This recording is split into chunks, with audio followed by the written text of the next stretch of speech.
اس کا کسی کو حساب لگانے تو جا کے دیکھ لے کہ یہ نمبر آف سبسکرائبرز، یہ ویوز، یہ سٹینڈنگ کیا دیتی ہے آپ کو یوٹیوب پر پتا چل جائے گا. یعنی ہم جیسا کوئی چھوٹا موٹا صحافی یا چھوٹا موٹا کانٹینٹ کریٹر تو نہیں ہے، تو عمران ریاض خان کی جو سٹینڈنگ ہے اس سے اس کی دولت کا، ان تمام چیزوں کا، اور پھر دولت کو صحیح طریقے سے چینلائز کر کے استعمال کرنے سے دولت مزید بڑھتی ہے. تو شیر افضل مروت کی یہ بات ہی غلط ہے. اس کی چیزیں عمران ریاض خان کی میں جانتا ہوں، بھائی ہے، دوست ہے، میں وہ چیزیں جانتا ہوں. دوسرا یہ بھی شیر افضل مروت نے بات کی تھی کہ زبان کاٹی گئی، زبان کیسے کاٹی گئی، اتنا تشدد ہوا، کہاں تھا، یہ باتیں شیر افضل مروت نے کی تھیں. لوگ کہہ رہے ہیں پچھلے کچھ عرصے میں، اور یہ لوگ کہہ رہے ہیں، ان کی بات کر رہا ہوں ابھی، کہ شیر افضل مروت وہ باتیں کر رہے ہیں جو اسٹیبلشمنٹ چاہتی ہے کہ کی جائیں. تو نظر تو کچھ ایسا آ رہا ہے کہ یہ کر رہے ہیں. میں نے پہلے بھی کہا تھا کہ شیر افضل مروت صاحب کے انداز سے لگ رہا ہے یہ چاہتے نہیں ہیں، یہ چاہتے نہیں ہیں کہ واپس آئیں پارٹی میں، کیونکہ یہ اینٹی پارٹی باتیں کرتے کرتے کسی حد تک، یعنی اب بھی مرشد ہیں عمران خان، لیڈر ہیں عمران خان کہیں گے تو پارٹی کیا سیاست بھی چھوڑ دوں گا، ملک چھوڑ دوں گا، اس طرح کی باتیں بھی ہیں. And I do not doubt any of these, I do not. لیکن جس طرح کی چیزیں وہ کر رہے ہیں پارٹی کے بارے میں، پارٹی کے لوگوں کے بارے میں، اور جس طرح کی باتیں وہ مختلف لوگوں کے بارے میں کر رہے ہیں، اس سے تو مجھے یہ لگتا ہے، اور جس طرح کے اینکرز کے سامنے جا کر بیٹھ کر ان کے پروگرام میں باتیں کر رہے ہیں، not interested in getting back to the party, یہ مجھے شیر افضل مروت کے کیس میں نظر آتا ہے.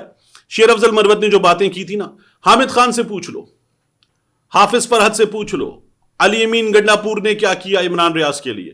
اب شیر افضل مروت کی ان باتوں کے حوالے سے مجھے علی امین گنڈا پور نے بتایا، یہ بھی علی امین گنڈا پور نے بتایا، یہ باتیں کی تھی.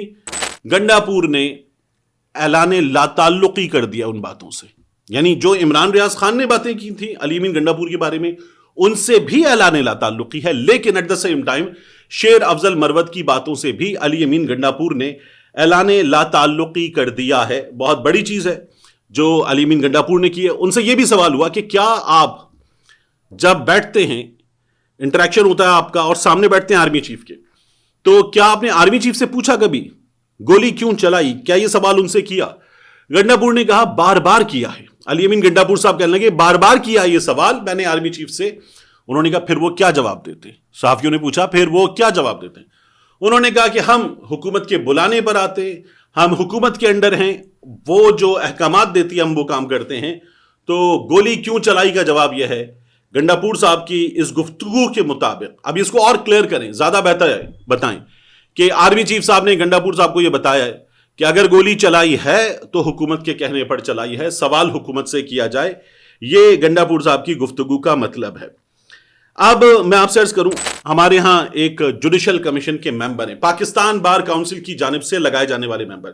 جوڈیشل کمیشن وہ باڈی ہے جو ججز کیسے لگیں گے اس کا فیصلہ کرتی ہے.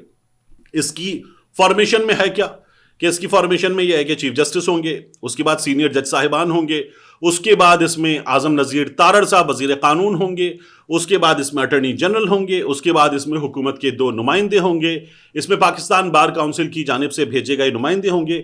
پاکستان بار کاؤنسل کی جانب سے بھیجے گئے نمائندے، انہوں نے سینئر ایڈوکیٹ استعفیٰ دے دیا کہ میں یہ پوزیشن چھوڑتا ہوں کیونکہ جو ججز کی تقرریوں میں کنٹروورسیز ہیں ان کی وجہ سے اب میں یہ نہیں سمجھتا کہ میں اس عہدے پر کام کر سکتا ہوں.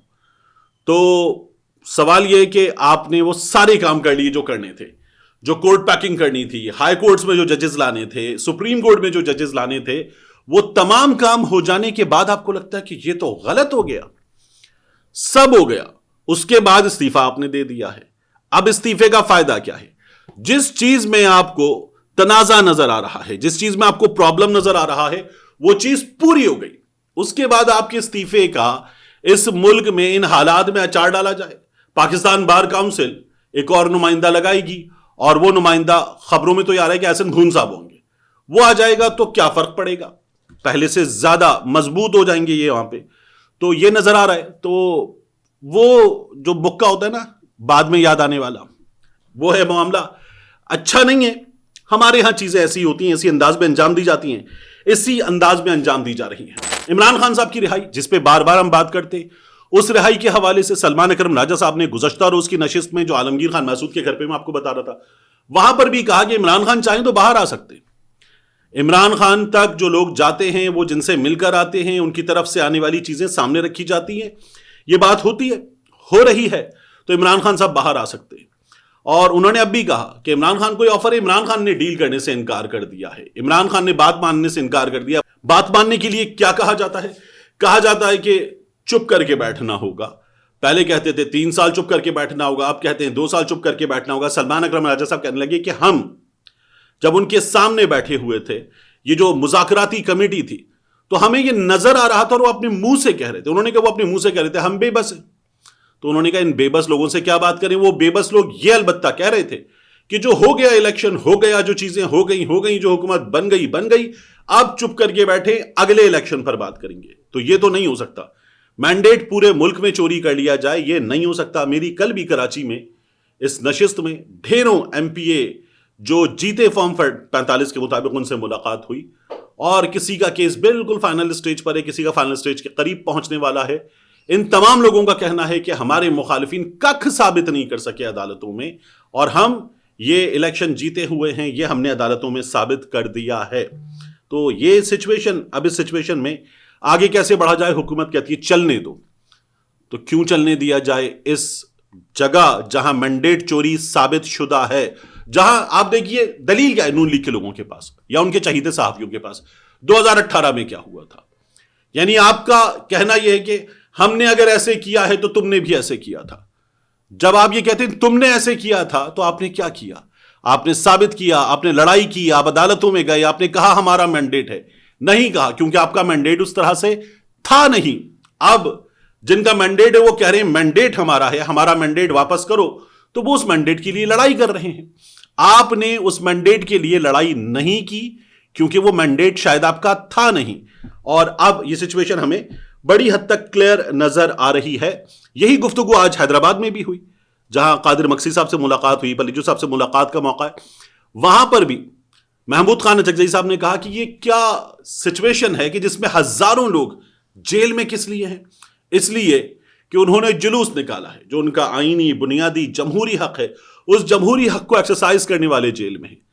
تو یہ حالات ہیں. ان حالات میں ہمیں متحد ہو کر، ساتھ مل کر، تحریک چلا کر باہر نکلنا ہے، جس کی اگلی شکل ہمارے سامنے آئے گی اسلام آباد میں 2 روزہ اس سیشن میں، اور اس کے بعد پھر ہم اس کی پریکٹیکل شکل دیکھیں گے، اس کے روڈ میپ پر عمل درآمد ہوتے ہوئے دیکھیں گے، ممکنہ طور پر عید کے بعد.